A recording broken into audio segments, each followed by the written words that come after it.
in '91. As you can tell, I'm a person with a physical disability, and that's a part of my identity. I don't overcome it. It's like, how can you overcome something that's a part of you? So I throw that kind of politics out the window and make people swallow my politics, my identities.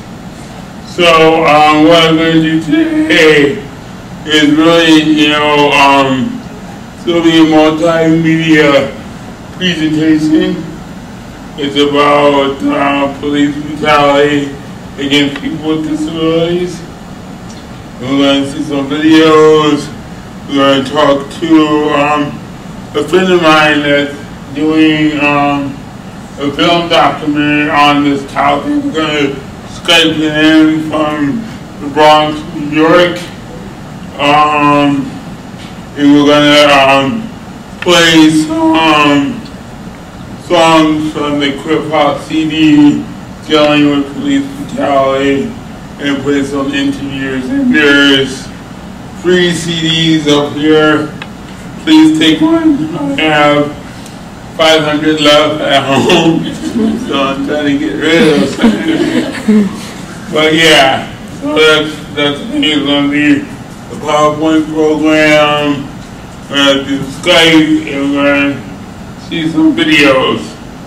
We're going to talk, and we're going to, I might do a poem at the end. But a little about me is that I live in Berkeley, as I say, and I'm an activist first. Yeah, I like hip-hop, I like rock, I like blues. Hip-hop is not the end and be-all for me. It's really activism. And I was born in a family that were activists. So I get that from them, and I get being activist from oppression that I see in my community, being black and disabled. I see it every day, and I think I have to be an activist. There's no choice.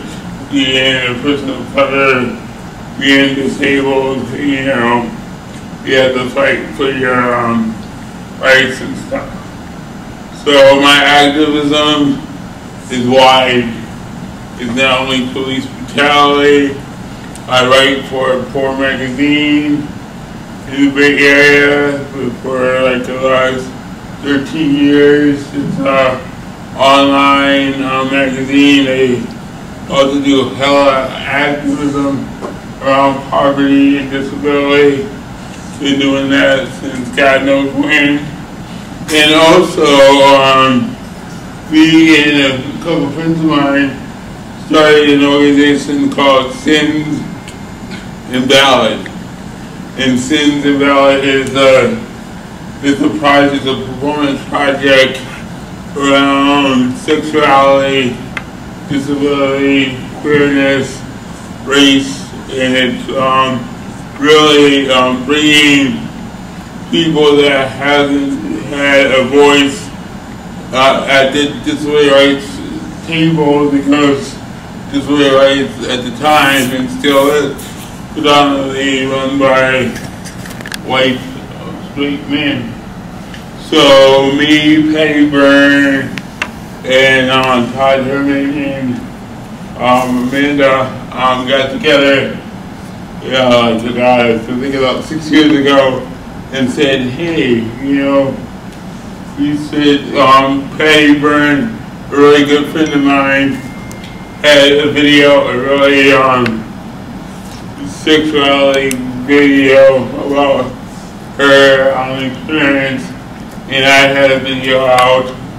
So we wanted to showcase our videos. But being an activist, Patty Byrne is a queer activist of color in the Bay Area. So we wanted to start a platform or start a performance project around race, disability, queerness, and education encompassing sexuality. So it's been 6 years. We put on an annual event every year that attracts people from the UK, Canada. We just put out a film documentary, so if anybody's interested to invite Sins back to UC Riverside, please contact us, because Patty Byrne does excellent work around disability justice. We've gone in colleges. We were just in Chicago. We go to campuses all over the country, showing our film and talking about disability justice. So if you guys are interested, please hook us up.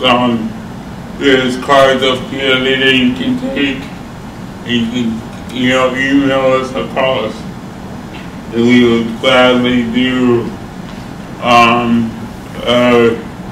disability justice workshop and sort of film. Usually what happens is that Patty will be on Skype because of the lack of accessibility airlines. Traveling is a privilege for a lot of people. And a lot of people can't travel because the airlines are so ableist, and they destroy their wheelchairs and do such terrible things. So Patty really can't travel that much, and that's what disability justice is trying to encompass all of our comrades in the struggle. So what we do because of that, Patty does a Skype workshop with people. So you can get Sins in here, you do a skit, a performance, and have Patty on Skype talking about the film disability justice. So that's Sins Invalid. And I'm here for Krip Hop. I also do Krip Hop. And Krip Hop is an international network of musicians with disabilities from all over the world. It started like about 5-6 years ago. It started from, once again, being an activist and asking questions like, where's my homies and, homegirls with disabilities in hip hop? You don't see them on MTV or BET or anywhere. So I was involved with this radio show called Pushing Limits on KPFA 94.1 FM in Berkeley. And I brought the issue of hip hop and disability, and they said yes. So we did a 4-part series around that issue. And after that, I'm going to do more around hip hop and disability as an activist, not as a person's like, oh, please include me. No, as really getting down and getting dirty and really, listening to our history, our culture, our activism, and really realize that musicians with disabilities have been here since the blues. So because of that knowledge, after the radio show, I put out a Myspace page. This is way back in the day, before Facebook and Twitter. And so I put out a Myspace page asking people what do they think about it, and got hella love back internationally from Africa, Germany, UK, New Mexico. So that started Krip Hop, and we've been here for 5 years. We just got back from Toronto, did a festival out there, and we did performance and a workshop, and we're about to go back to the UK in November to do a performance and to do a UK tour around Krip-Hop. So that's Krip-Hop in a nutshell. It's international. We have chapters in Germany, UK, South Africa. We're working on Peru. So yeah, it's international. So any questions so far before we get down to really nuts and bolts of police brutality and people with disabilities? No questions after all that information. So problem 2 is remember that there is not one report, data, or anything on cases of police brutality against people with disabilities nationally that is widely known and easy to access by community members and advocates. That's really important, is that there's not one report that's easily accessed. My friend is like, okay, but there's a report in Harvard, or there's a report in, a national organization, but it's not easily accessed to community members. So that is really important, because this country is all about numbers. We do the census every 10 years. We do a census every 10 years. Nonprofits, have to write down their numbers just to get funding. So what I'm saying is that we need a national report that's easy access to communities, and we need to keep these numbers to at least have knowledge of what is going on and how can we fix it, and how can we organize it with it, organize around it.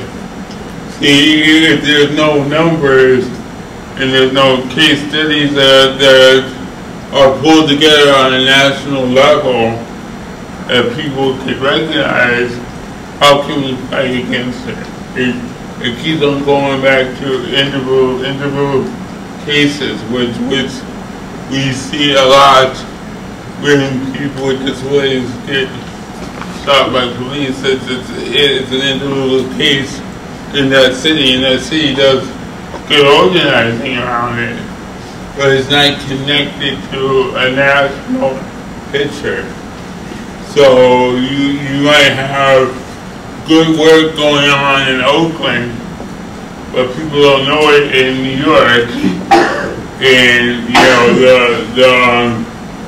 the activism that comes out of it is not hooked up nationally, and sometimes it's not easily accessed to community activists.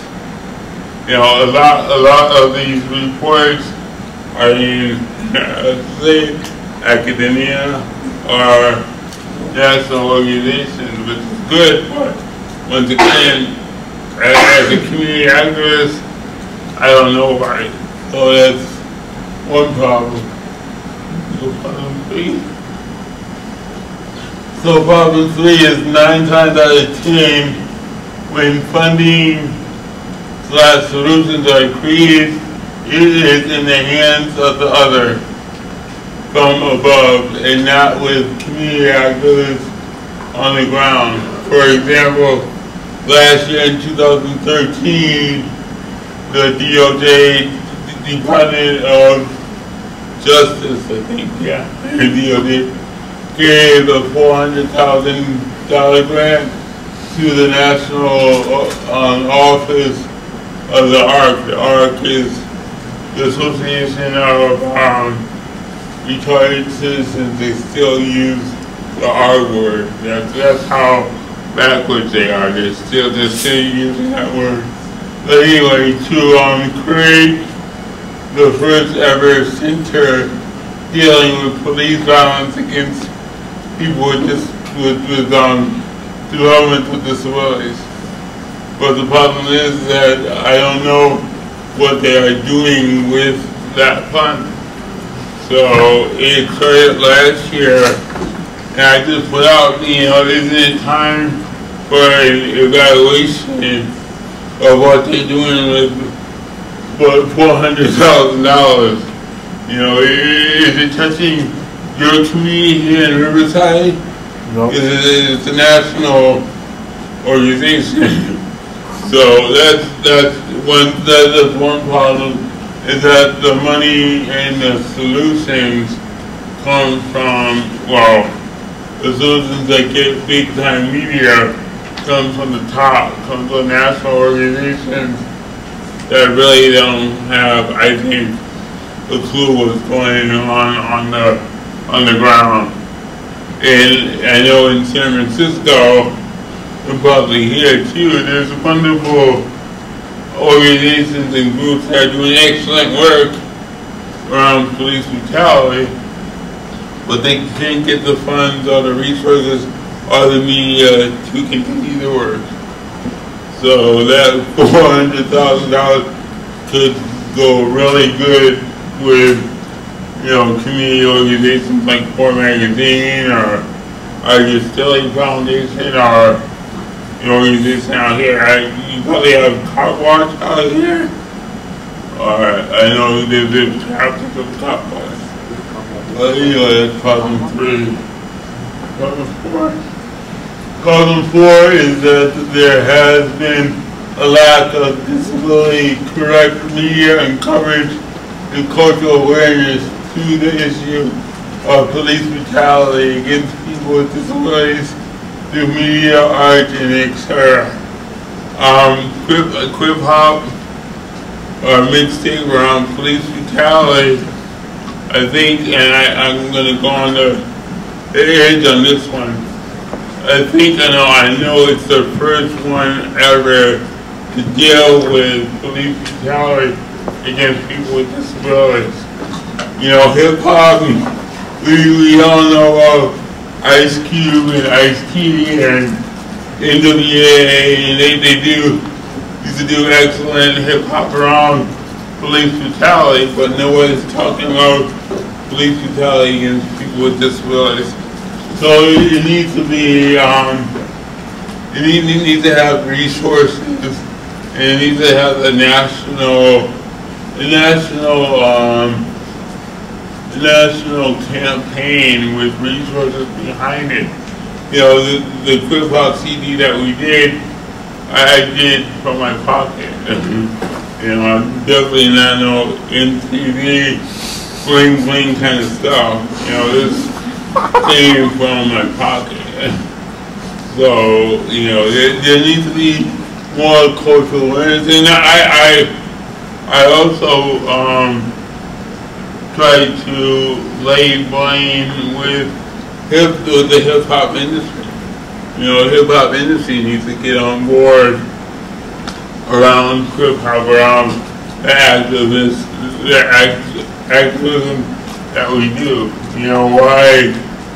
Why haven't Ice Cube or Ice-T or somebody, say, hey, you guys put out a CD, let's try to, get some more support for it, So that's problem number 4. So the answer, so what's the answer? For one thing, there's not one answer, of course. There's many answers, and I'm definitely not the only authority on this issue. But for me, I think at least number 1 is on training. It's like I said in the beginning, to flip that notion of training would solve everything, to flip it and tweak it. And this is how we tweak it. Because usually what happens is that like I said, after a case, there's activism, and we're pushing City Hall and pushing our legislators to get, more training. Then after the action, we go home and we say, okay, that's done.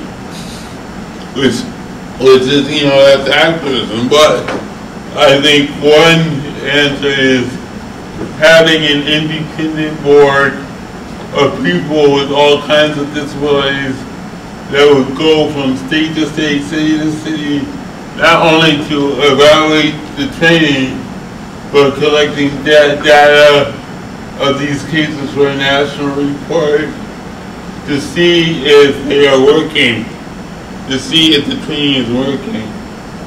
But if it's not working, has the power to recommend other solutions.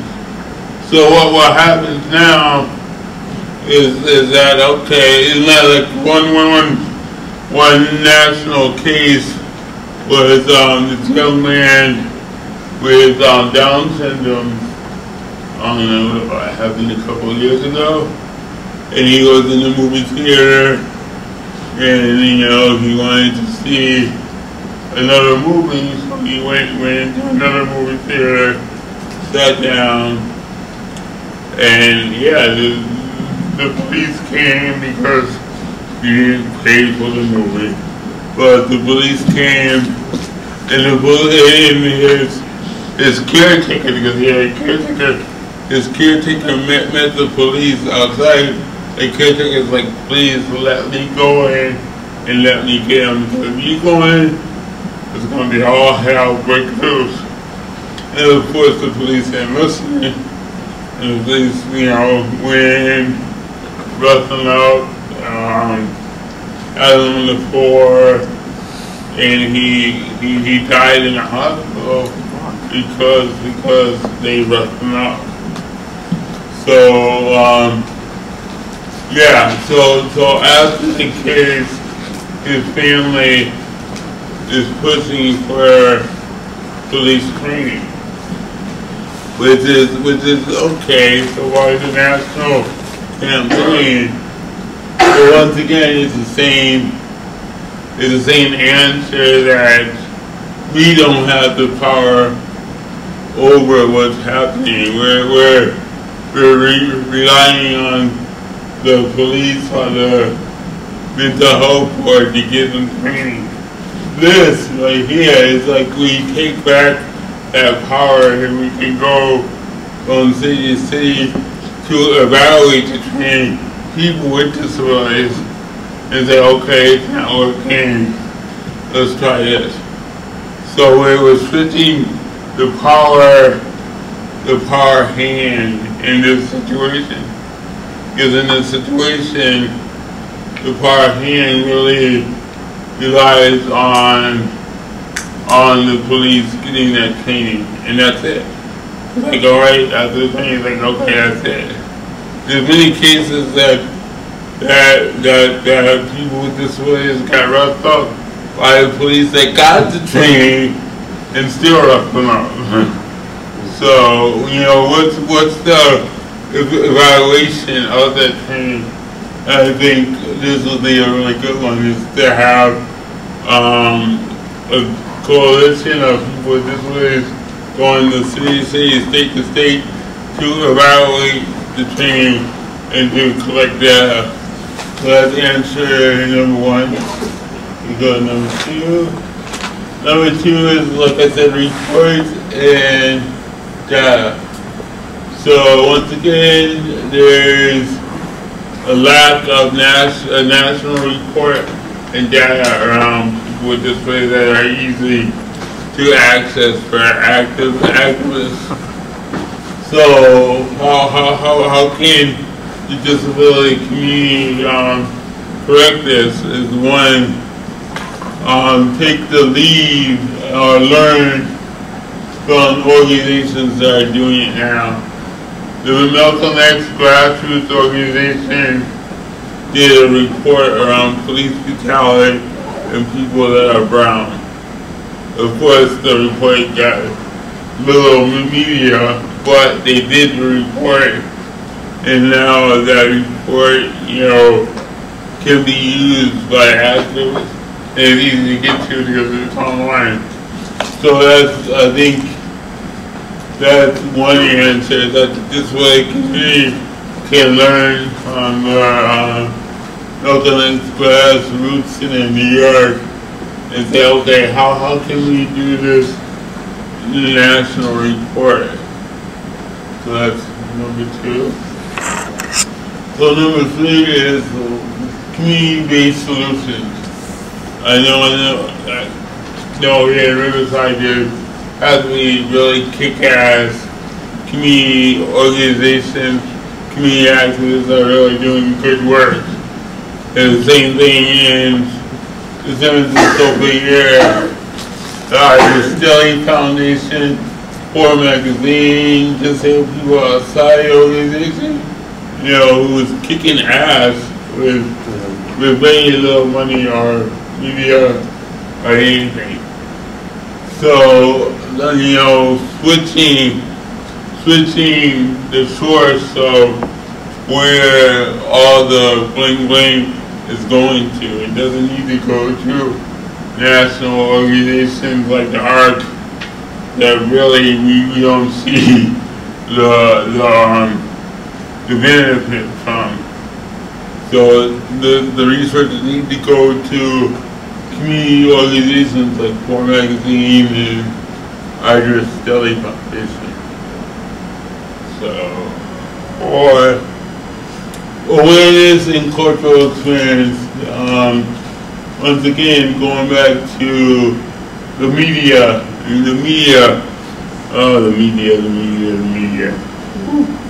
I'm talking about mainstream media now, not community activist media, mainstream media.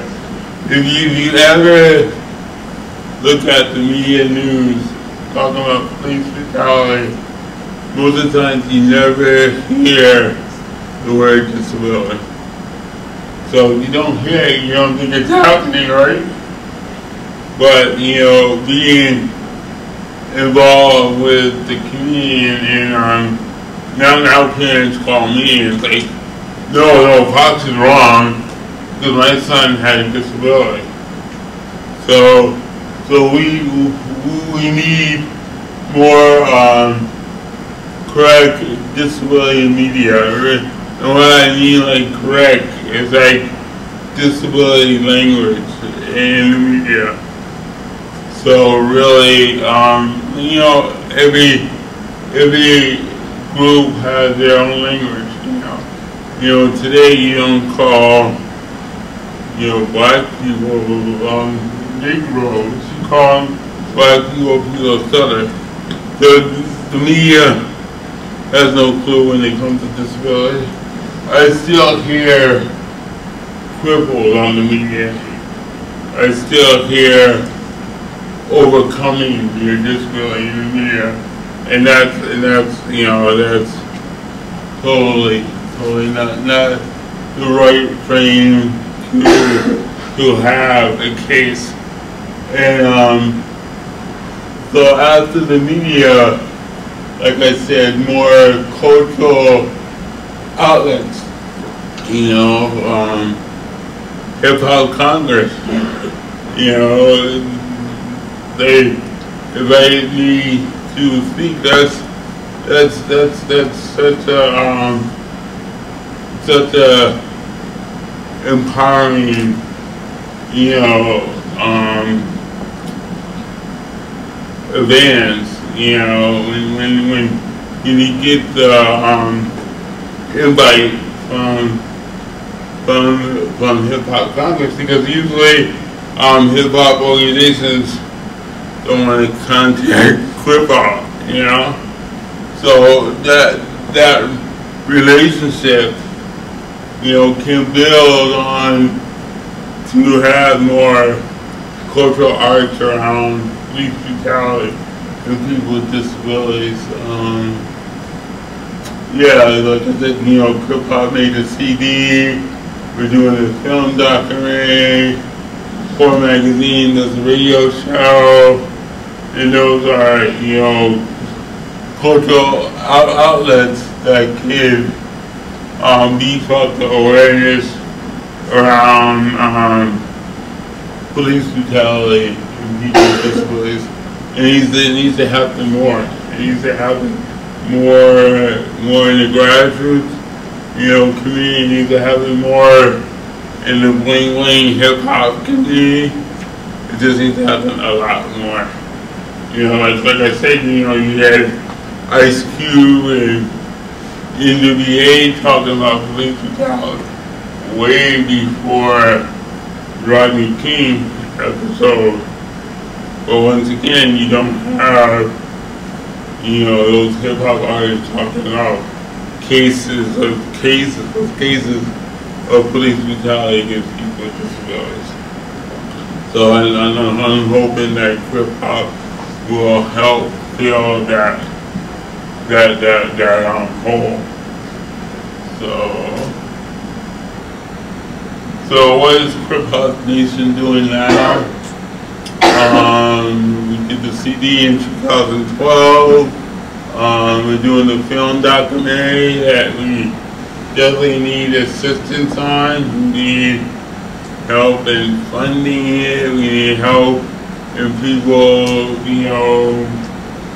breaking off and, researching the issue. We need help in getting people's stories out there. Emmett Thor, which we will call him soon through Skype. He's the film director, and he's from the Bronx. And he used to be a cop in NYU back in the day, and in New York. And now he's a poet, activist. He's always been an activist, and he's disabled. So we're going to talk to him soon about the film.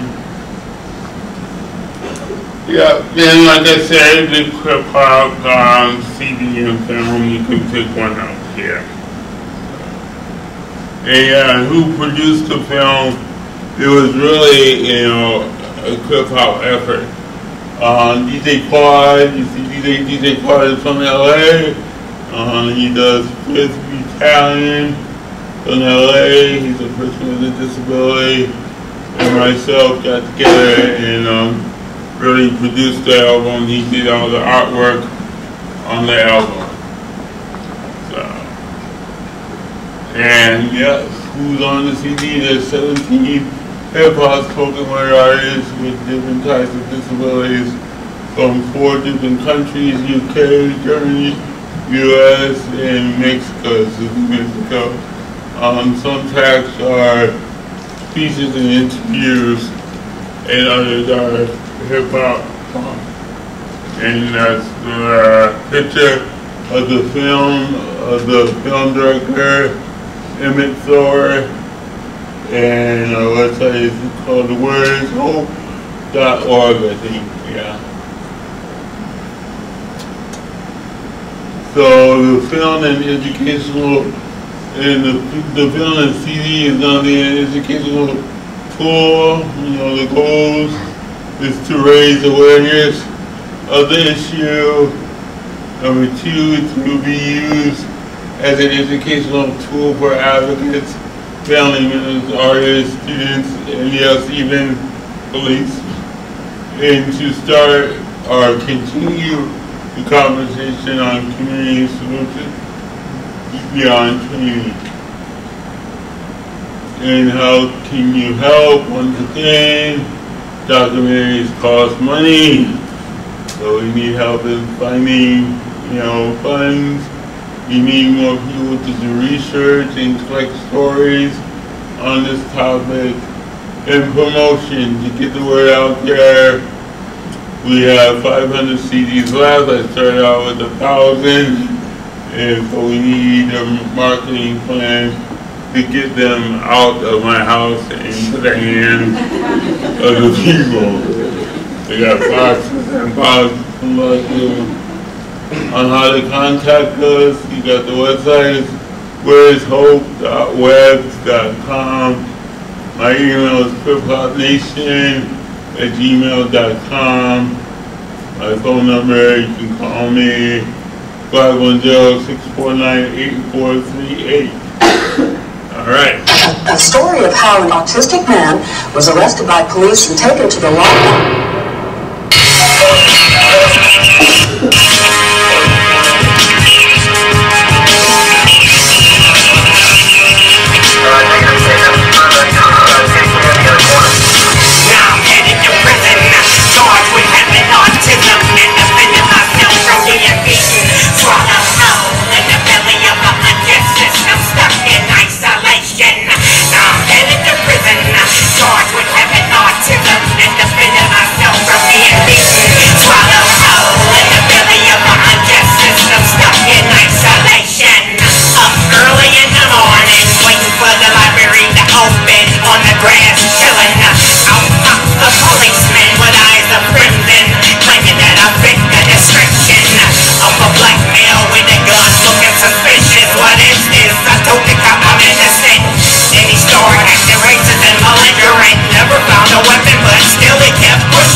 On the concrete and kick me. They call it resisting arrest, I call it grabbing this nightstick.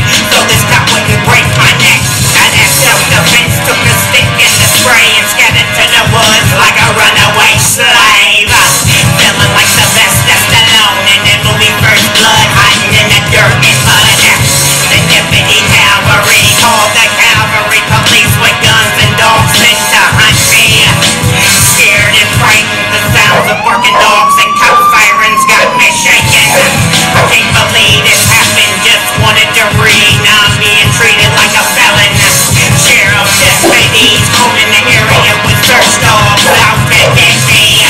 News crews report the story live on TV, hiding up in trees. God save me.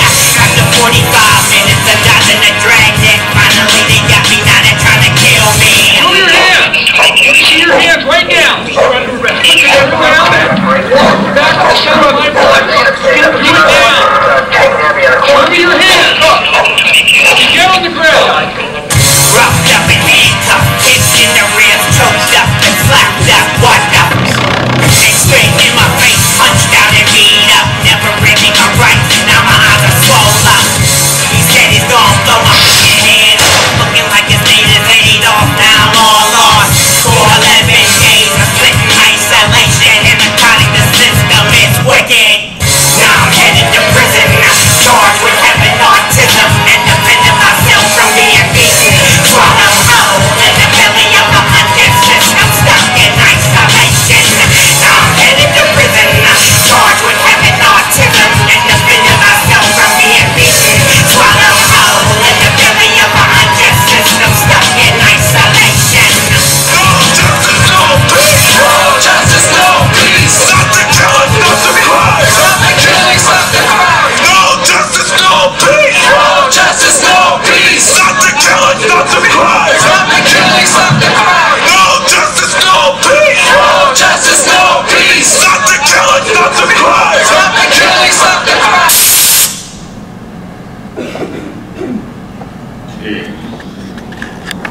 So there was a video that was done, a collaboration with Counterclockwise. Counterclockwise is a hip-hop group from Cleveland, Ohio. Their wife and husband team and Deacon is a wheelchair user, and I approached them to do a song around Nelly Laxton. Nelly Laxton is a young man with autism, and like the video said, he was sitting on the library lawn just waiting for the library to open. Somebody called the police and said there's a black man in a hoodie, and the police came out and chased him around, and he spent like at least 3 years in prison. Now he's out in this group home. It's a transitional home. But Krip-Hop got involved with the case to do cultural activism around the case. So we did the video, we did the song, we also helped out the matter with media, getting more media for his case. And like I said, it was Krip-Hop produced it. Leroy did the video, and it's person with a disability, a poet, and kind of Cockley's did the song. So it's really is one that I think one of the first produced video and song by and for people with disabilities in a hip hop kind of way. So we're gonna go to any questions before we go? Any questions? I like questions. I guess my question is, going along the lines of training, has the issue ever been brought up to make police officers carry portable video cameras so that everything that they do can be documented, just like traffic cases can be run on the side of the police because they have dashboard cameras?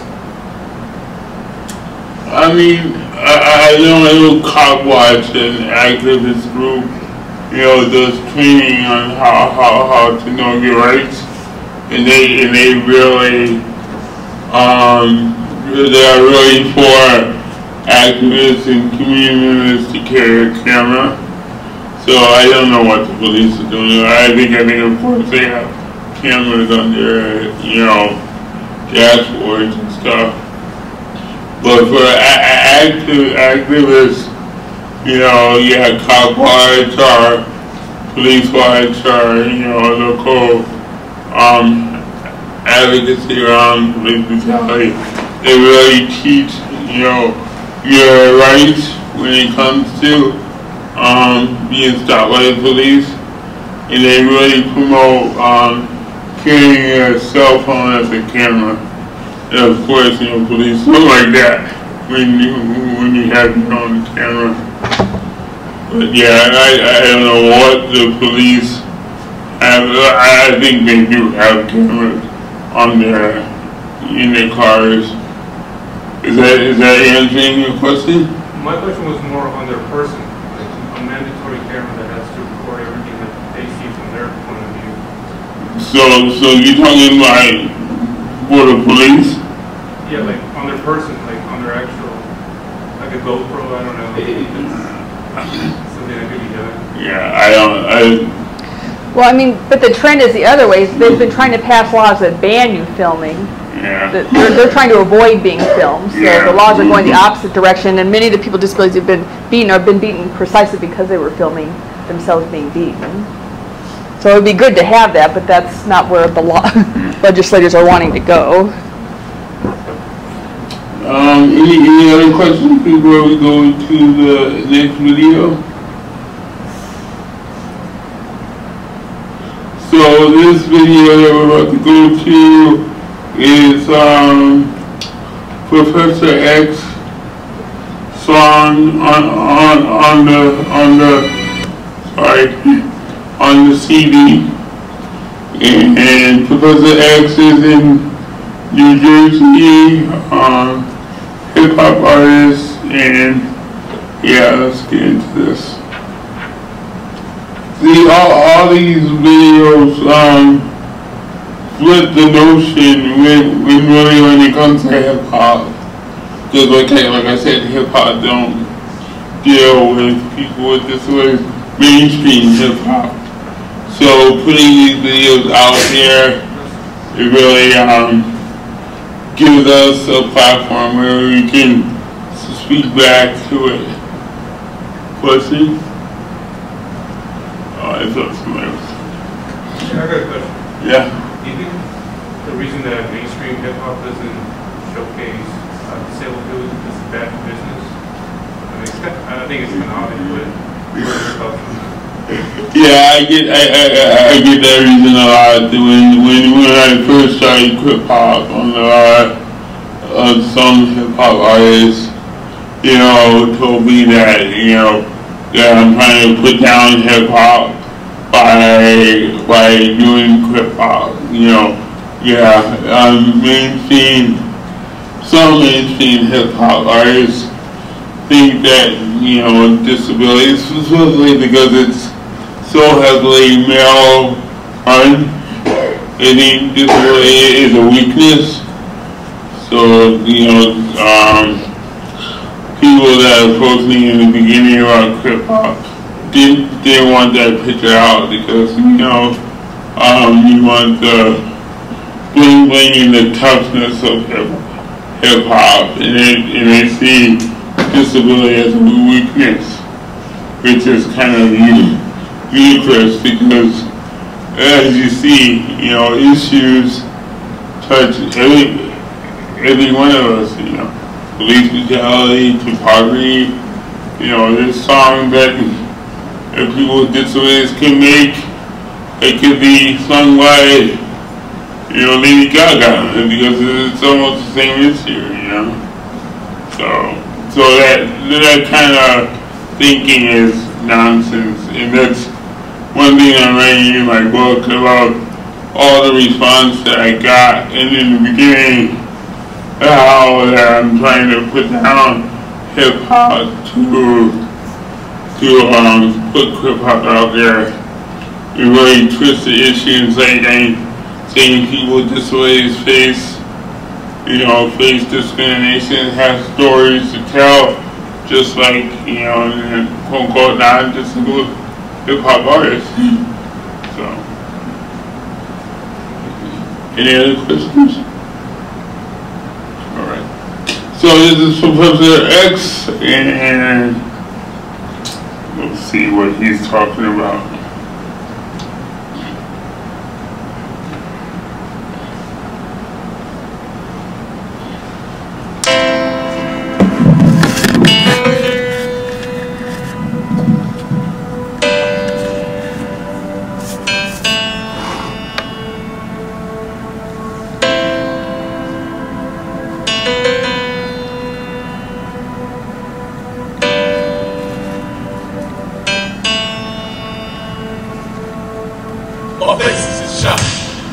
Just drop a wheelchair person getting beat by a cop.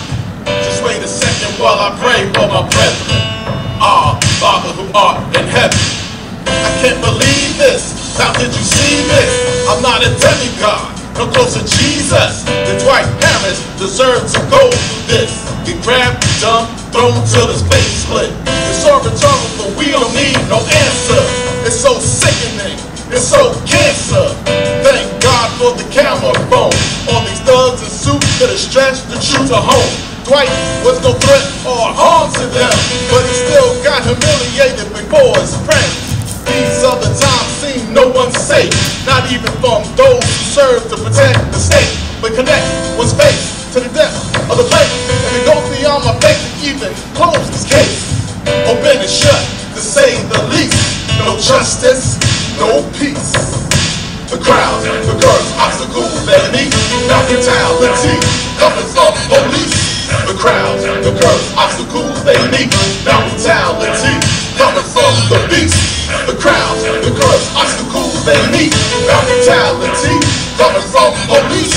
The crowd, the girls, obstacles they meet, not brutality, coming from the beast. Ryan Stemmer, his story maybe this you remember. I watch a police be dumped by a Florida sheriff. Laid on his back, legs twisted and bent, broken up, feet down, he must have owed a rent. But I'm just saying, I ain't playing, this portraying is sad. Just carry him out like a grocery bag. No respect, straight mistreated, very unfair. Already doing life in a wheelchair, but I'm a still kid. But that's my comrade and veteran. We fight every day and be treated like citizens. All up equally, it's plain to see. Every man should be in this facility.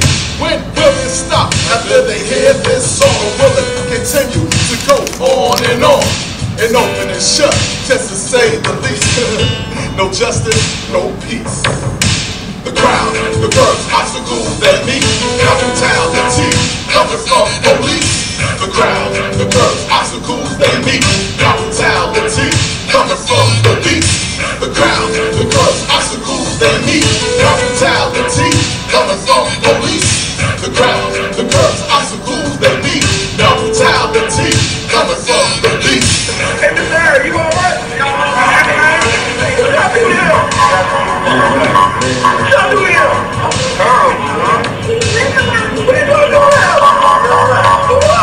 What are you doing here? Come on. Hey, yo, we see this shit. It's spitting bottle. That man came out here. They fucked me up for real. Come on, guys, get loud. Move on. Get loud, man. That's the way. Dog, get your shot to the loud. He's my man. Power trip right now, so the man don't want to mess with him. We're a power trip. You want to rush him out there? You want to rush him out? Hell yeah. Put me like a fool.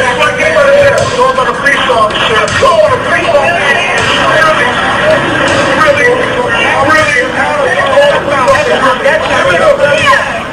He's in a wheelchair. Always in a wheelchair. He's on this block.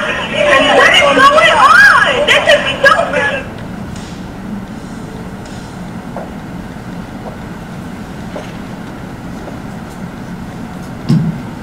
I know those are hard to see, so let's take a minute and digest what you just saw.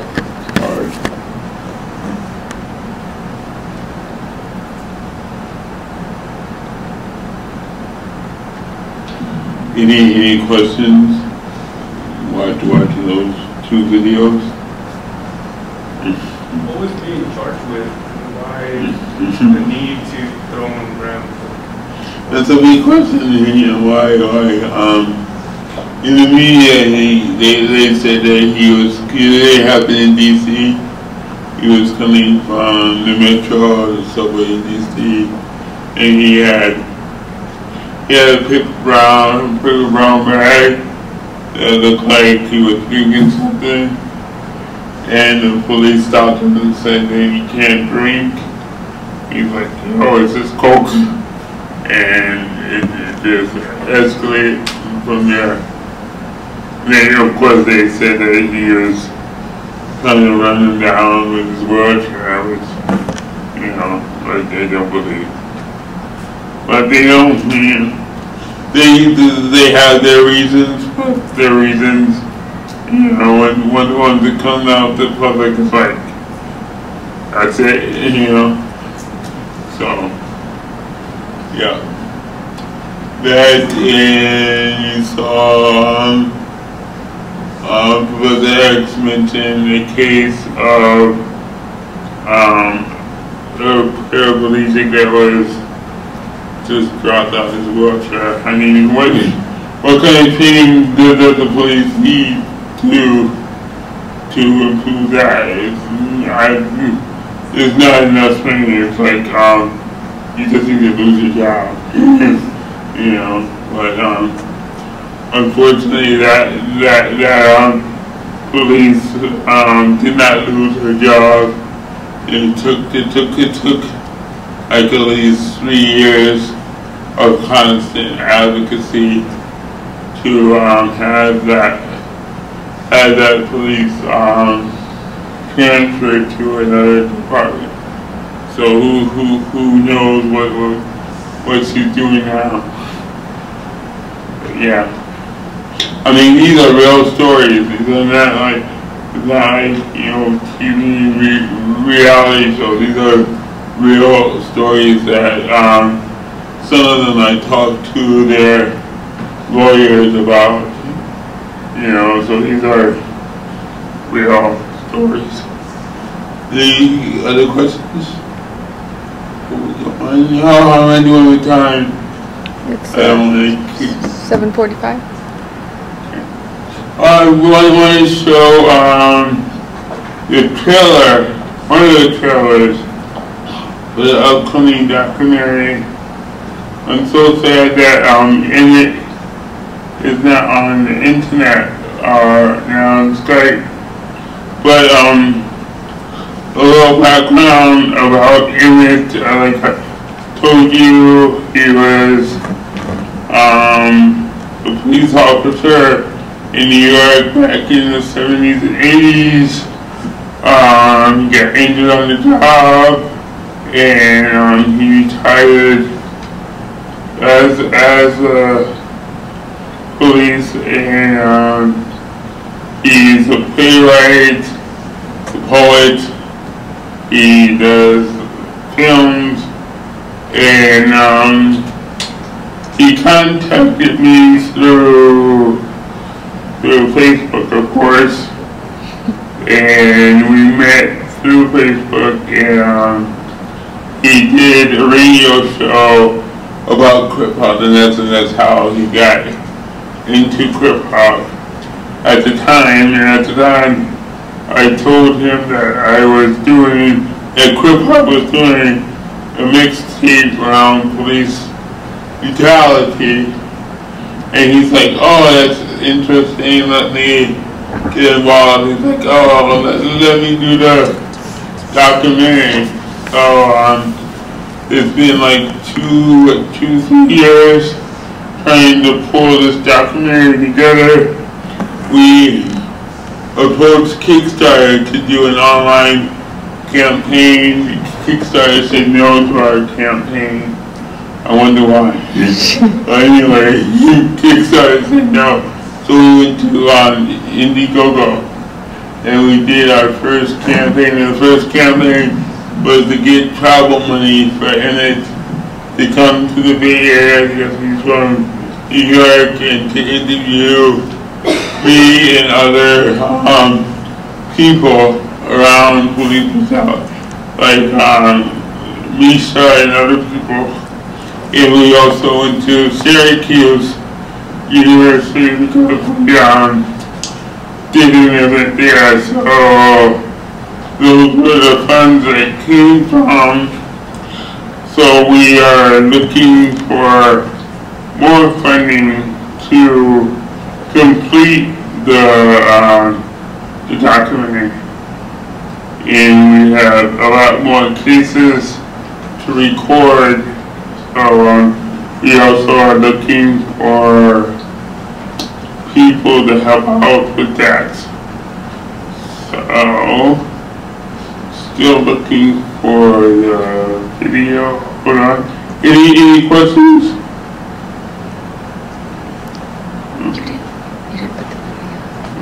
Brutality against persons with disabilities, entitled "Where is Hope?" The documentary will explore the roots of these often emotional and sometimes unbelievable acts of brutality by law enforcement against citizens with disabilities. I can't believe this. How could you see this? I'm not a demigod. Come close to Jesus. The Dwight Harris deserves to go through this. Get grabbed, dumped, thrown till his face split. It's so rhetorical, we don't need no asking name. It's so cancer. Thank God for the camera phone. All these thugs in suits that are stretched to true to home. Dwight was no threat or harm to them, but he still got humiliated before his friends.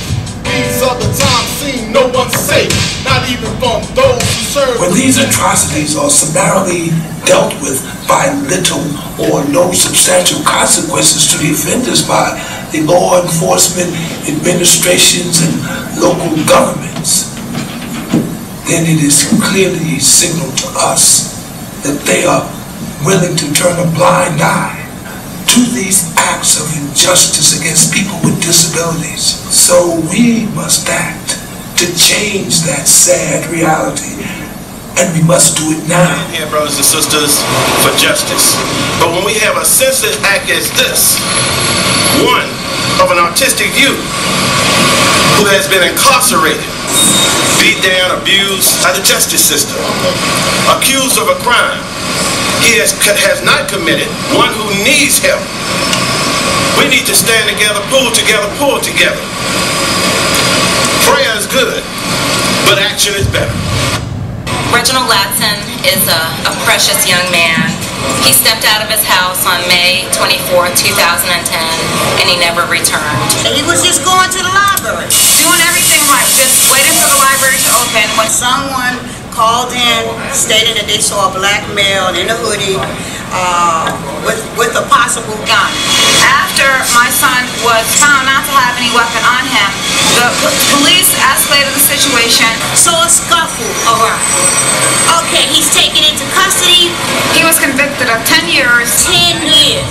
In a state penitentiary. We're here on behalf of Reginald Neely Lasson, a wrongly incarcerated young man. And we're pleading to Governor Bob McDonnell. Pardon this young man or give him a clemency so he can go and get the proper medical help that he needs. The community must come together, stand together. The only reason why he's incarcerated, first of all, is because of the color of his skin. We're talking about rats in his cell. Because he has a neurological condition. We must fight back. The problem of police brutality is not a new one. Because of the lack of proper report taking that does not identify people with disabilities, it has been an obstacle to adequately document the actual number of these incidents. March police had shot and killed a knife-wielding man at 1545 Rhinelander Avenue in the Bronx. It turns out he was mentally disturbed. Over the years, there have been several controversial cases of mentally or emotionally disturbed people being killed by police. Kyle Coppin was killed in a hail of police bullets in Brooklyn in 2007. He yelled he had a gun.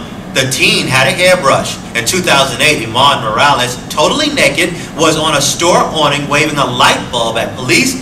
They tasered him. He fell to his death. This is not new, and it is not isolated to one neighborhood. It is across the state and in other states. And we must let the system know that we are tired of what's happening.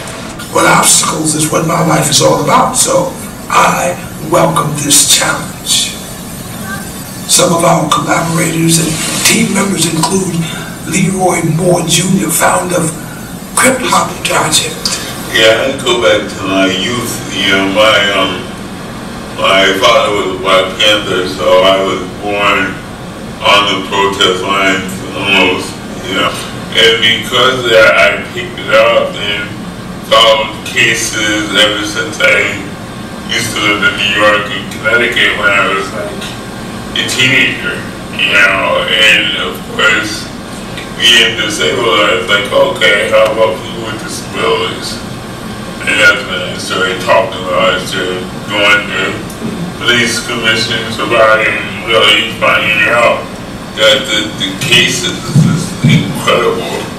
But the thing is, the key element to every case, disability wasn't brought up. From the beginning, I've always questioned authority. I've always questioned what you know, authority has passed down to the young generation. Hate crimes, you know, people with disability there. I've constantly put police brutality on the agenda, you know, because, you know, police brutality doesn't come up, or it goes overlooked because they're called disabled leaders, busy around curb cuts and things like that. Like, yeah, we can protest for curb cuts. If, you know, Black disabled people are being killed by police and they're enjoying the curb cuts. Lamisha Irizarry, founder of the Idris Steely Foundation, named after her son who was murdered by the San Francisco Police Department.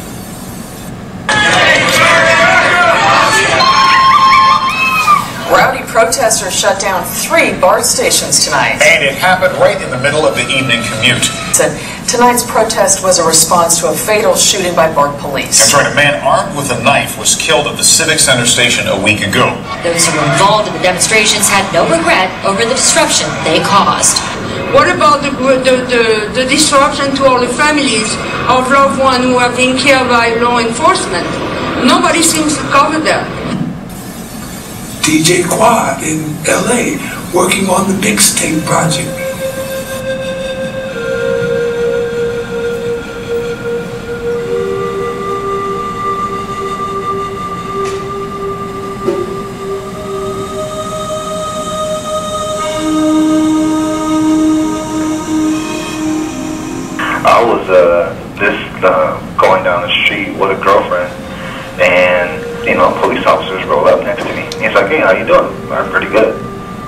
who shot you? I looked and said, excuse me? He goes, yeah, who shot you, man? Come on. And I was like, oh, man. I looked at him like, oh, I wanted to, like, go off. I'm like, you. And she's like, oh, just be quiet. Don't say nothing. And I was like, man, don't even worry. Like, you know what? That's none of your business. And he's asking me, hey, where you from? And I was like, oh. I think I'm more mature than you to even answer that question. And we were coming home at 3 o'clock in the morning. You know, we promote the whole show. We had to close the club. And there's like, you know, 6 of us in the car. And it just so happened to be my friend had a 1940, you know, Chevy Bomb. And it was kind of messed up, you know, it was like an old monster car. And we're driving home, and they're like, you know, you got to get off the car. I'm like, well, shoot, you got my chair in the trunk. You better put that sucker together and carry me to the curb, because I'm not going to crawl on my butt. You know, and he's like, we got to check you for weapons. And I'm like, man, you crazy. And he's like, oh, well, you think this is a joke? I was like, no, I'm just saying, I think you're crazy for even, you know, telling me this stuff. He goes, we know that you guys in wheelchairs, you carry guns, you carry knives, you guys still do your thing, you don't learn your lessons. And I was like, oh my God, I don't believe this guy's telling me this. You know, and then my friends were like, hey man, why don't you guys leave them alone? And then they go in there like roughing these guys up and tell them, why don't you guys just sit there and, you know, keep your mouth shut. They're using, you know, bad language and stuff, and just going like, you know, whatever. I mean, yeah, we figure, oh yeah, they're doing their job, but it's like, nah, we're 6 guys in the car, all that. You know, 3 o'clock in the morning. They think we're coming off of doing who knows what. And I'm like, look, here's a flyer that I came from. We're all sober. You know, we haven't had a drink in us. I go, and we're just going home from a long day of work.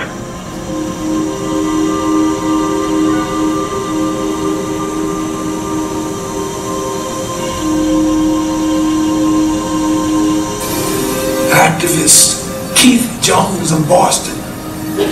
All these people with disabilities are concerned citizens. If America is to be America, and as an African American, we have a very unique, loving relationship with this country. We have a very schizophrenic relationship with America, because on one hand, we believe in the ideals that are outside the Constitution, and everything is prophetic, and then we had Barack Obama get elected, which meant, you know, there were kids who were like, who never knew that you could date a white woman for a book. I'm hoping that when I'm 65, that I don't have to worry about everybody saying they want to pray for me and feel for me again because they feel sorry for the condition I'm in. Just understand that I'm human. And oh, by the way, I just so happen to have a mobility impairment that makes it difficult to move up and down the steps. What makes it harder to grab a knob as opposed to hit a handle. But it does not lessen my humanity. And I hope that's what this movement will do, is heal me. It's sad that I'm a human and I'm asking to be humanized. So I'm hoping that that's what this project will do. Plus many more artists and concerned citizens from across the country. How do we expect to make this documentary adventure happen for all of us? That's where we need your help. Because of the cost associated with travel and filming in many states and cities, we need funds to be able to interview and document those across the country who may have much truth to add to the story. So, give what you can and tell others about our efforts. And of course, don't forget to take advantage of all the wonderful perks available for you. Join us at our support website now at www.whereishope.webs.com. You get all the updates. You can follow us weekly on our adventure together. We believe that this issue is of such importance to all of us that not doing it is not an option. And I say that in the name of God, amen. Where is hope when the courts rules in different ways, where the poor get slaved and the one with money gets away? Where is hope, I tell you, where is hope? Cause hope been hoping for a long time and it's still the same.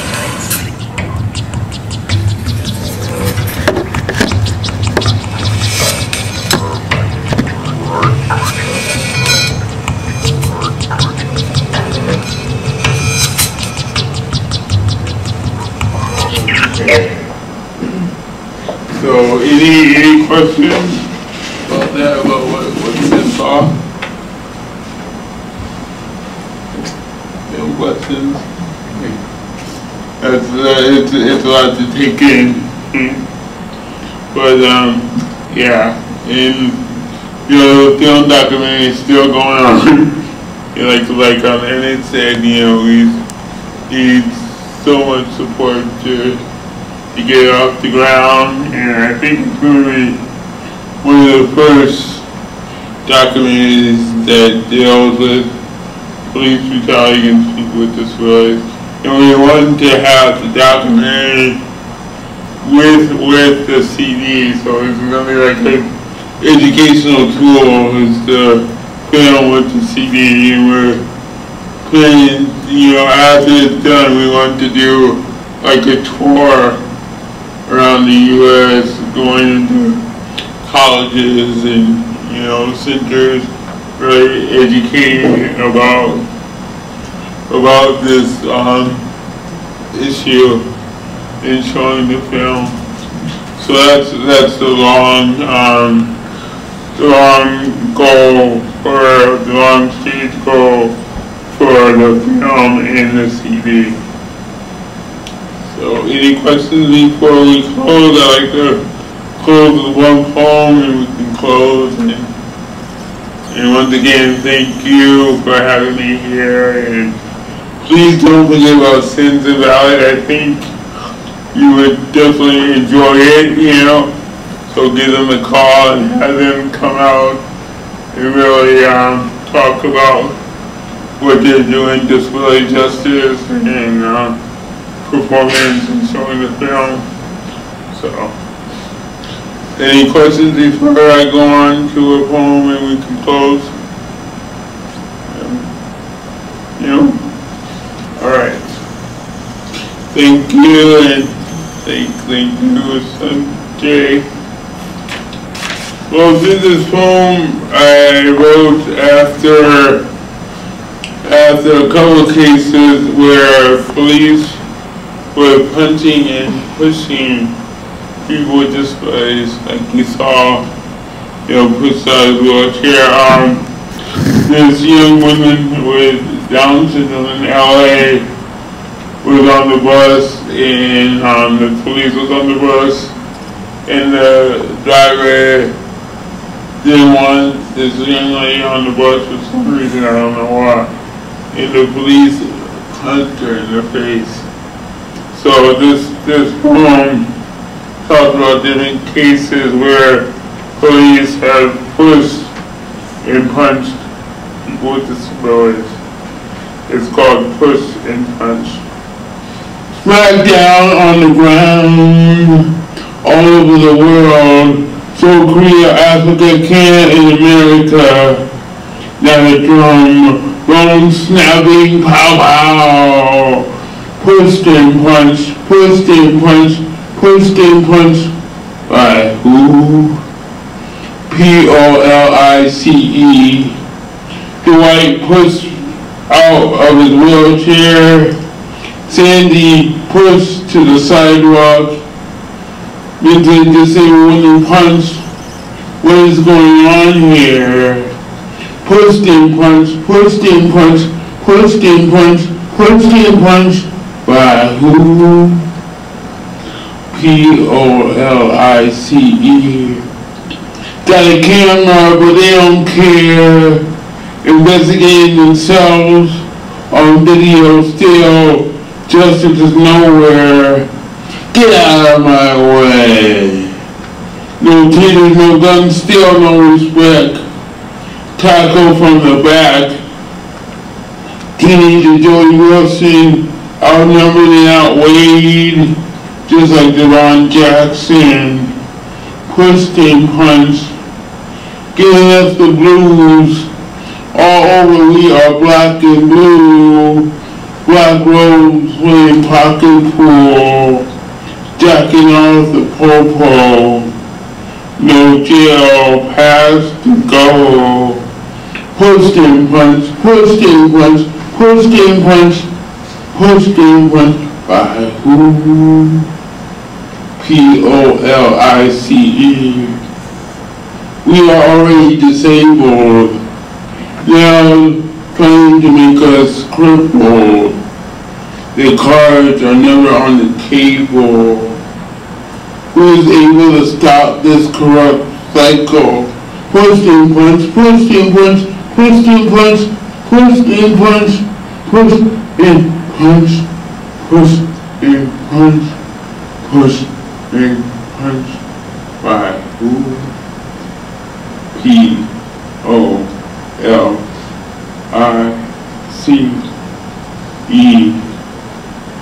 Thank you, ladies.